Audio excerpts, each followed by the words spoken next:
Hello hi welcome back to my channel. ఈరోజు ఈ వీడియోలో మీకు ఒక చిన్న లంచ్ రెసిపీ షేర్ చేస్తున్నాను.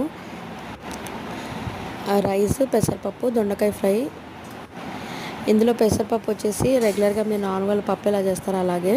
సో ముందుగా పెసరపప్పు నానబెట్టి కడిగిన తర్వాత నానబెట్టి దాంట్లోనే కొంచెము పసుపు, ఆనియన్స్, టమాటోస్, పచ్చిమిర్చి, కొంచెం ఆయిల్ వేసి కుక్కర్లో ఒక 2 to 3 విజిల్స్ రానివ్వండి. విజిల్ వచ్చిన తర్వాత కొంచెం చింతపండు రసం దాంట్లో యాడ్ చేసి మంచిగా మ్యాష్ చేయండి. మ్యాష్ అయిన తర్వాత నార్మల్గా పప్పు తాలింపు వేసి ఆ పప్పులో వేసిన తర్వాత ఒక 2 to 3 బాయిల్స్ వరకు మళ్ళీ స్టవ్ మీద పెట్టండి. ఆ తర్వాత ఆఫ్ చేయొచ్చు.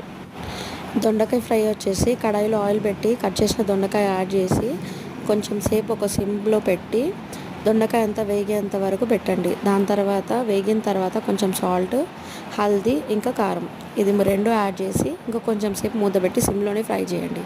టేస్టీ అయిన లంచ్ రెసిపీ